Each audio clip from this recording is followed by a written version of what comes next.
हाँ dear students, हम लोग इस लेक्चर सीरीज में प्रक्षेपण के प्रकार हम लोग देख रहे हैं कि प्रोजेक्शंस के प्रकार कौन कौन से होते हैं। टाइप्स ऑफ प्रोजेक्शन क्या हैं? तो पहला हमने आपको बताया कि चित्रमय प्रक्षेपण होता है, जो हमारा पिक्टोरियल प्रोजेक्शन होता है, और दूसरा जो होता है वो लंबकड़ीय प्रक्षेपण होता है, ऑर्थोग्राफिक प्रोजेक्शन होता है। तो चित्रमय प्रक्षेपण जो होता है वह प्रक्षेपण जिसमें वस्तु की आकार और माप एक ही दृश्य में आसानी से समझा जा सके, उसे हम पिक्टोरियल प्रोजेक्शन कहते हैं। मतलब एक ही जो हमारा मेजरमेंट है उसमें हम उसकी दृश्य, उसका जो व्यू है वो, और उसके जो मेजरमेंट हैं वो दोनों को अगर हम आसानी से समझ सकते हैं तो उसको हम बोलते हैं पिक्टोरियल प्रोजेक्शन। पिक्टोरियल प्रोजेक्शन की सहायता से वस्तु की आकार और विस्तार से समझा जा सकता है, परंतु वास्तविक परिमाप प्रदर्शन नहीं कर सकते हैं। दूसरा होता है हमारा ऑर्थोग्राफिक प्रोजेक्शन। तो ऑर्थोग्राफिक प्रोजेक्शन में हम क्या करते हैं, इस प्रक्षेपण में तीन दृश्यों का उपयोग करके दर्शाया गया है। फ्रंट व्यू, साइड व्यू और टॉप व्यू। ये तीन जो होते हैं, सम्मुख दृश्य, पार्श्व दृश्य और शीर्ष दृश्य को दर्शाया जाता है ऑर्थोग्राफिक प्रोजेक्शन में। कोई भी ऑब्जेक्ट का अगर हम ऑर्थोग्राफिक प्रोजेक्शन लेते हैं तो ऑर्थोग्राफिक प्रोजेक्शन में क्या होता है कि एक फ्रंट व्यू होता है, एक साइड व्यू होता है और एक शीर्ष व्यू होता है, एक टॉप व्यू होता है। तो ये दो टाइप के हमारे प्रोजेक्शन हैं जिससे हम ऑब्जेक्ट के डिफरेंट व्यूज को देख सकते हैं। एक हमने देखा पिक्टोरियल प्रोजेक्शन और दूसरा हमने देखा ऑर्थोग्राफिक प्रोजेक्शन। अब हम समझने जा रहे हैं कि south west, south east, north east और आइसोमेट्रिक व्यू क्या होते हैं। अगर किसी ऑब्जेक्ट का अभी हमने देखा कि ऑर्थोग्राफिक प्रोजेक्शन में हमने देखा कि हम तीन व्यूज़ देख रहे हैं, फ्रंट व्यू देख रहे हैं, साइड व्यू देख रहे हैं और टॉप व्यू देख रहे हैं। अब हम देखेंगे कि south west, south east, north east और आइसोमेट्रिक व्यू क्या होता है। तो उसमें हम सबसे पहले चित्रात्मक प्रक्षेपण की बात करेंगे, पिक्टोरियल प्रोजेक्शन की बात करेंगे। इस प्रक्षेपण को दृश्य को प्रस्तुत करने के लिए उपयोग किया जाता है। जो भी हमारे ऑब्जेक्ट हैं उनके व्यूज को जो है प्रस्तुत करने के लिए हम पिक्टोरियल प्रोजेक्शन का प्रयोग करते हैं, जो कि व्यक्तियों द्वारा आसानी से समझा जा सकता है, जबकि उसे तकनीकी प्रशिक्षण और बहुदृश्य ड्राइंग के ज्ञान ना हो।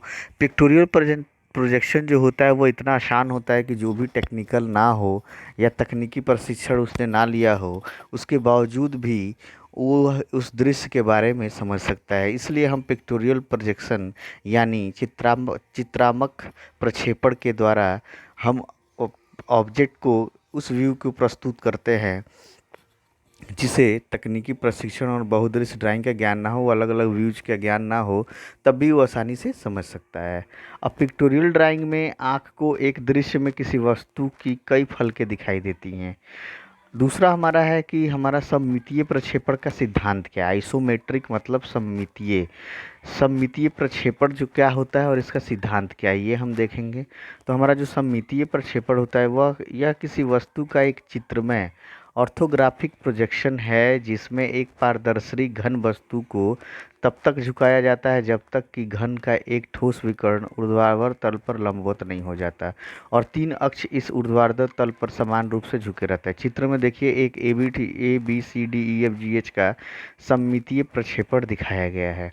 यानी हम ये कह सकते हैं कि इस सिद्धांत के अनुसार अगर कोई वस्तु चित्र में प्रोजेक्शन में है जिसमें एक पारदर्शी घन वस्तु को हम झुकाते हैं तथा उसको तब तक झुकाते हैं जब तक कि उसका ठोस विकर्ण ऊर्ध्वाधर तल पर लंबवत नहीं हो जाता तथा तीन अक्ष इस ऊर्ध्वाधर तल पर समान रूप से झुके रहते हैं। तीन अक्ष मतलब उसके एक्स वाई और जेड एक्स अक्ष जो है वो उस ऊर्ध्वाधर तल पे झुके रहते हैं। अगला अब हम देखेंगे कि हमारा आइसोमेट्रिक स्केल क्या होता है, सममितीय स्केल क्या होता है, कैसे हम सममितीय स्केल के बारे में हम जानेंगे। तो आप डायग्राम देख रहे हैं, इसमें अलग अलग जो है एंगल पे अलग अलग जो है हमने वो बनाया हुआ है। चित्र में दिखाए गए एक घन जो है उसको क्या किया है हमने, प्रक्षेपण में शीर्ष फलक A B E D, diagram में देखिए ए बी ई डी, ये ए बी ई डी पर्यवेक्षक से दूर ढलान पर है, इसलिए शीर्ष फलक के किनारे को सामने से देखने पर छोटा दिखाई देगा। जो कंडीशन इसमें बताई गई कि जो हमारा आइसोमेट्रिक प्रोजेक्शन में शीर्ष फलक जो है वो ए बी ई डी है, तो पर्यवेक्षक से दूर ढलान पर है और इसलिए शीर्ष फलक के किनारों को सामने से देखने पर छोटा दिखाई देगा। अब हम बात करते हैं त्रिभुज डी ए बी। डायग्राम में देखिए, जो त्रिभुज हमारा डी ए बी है उसमें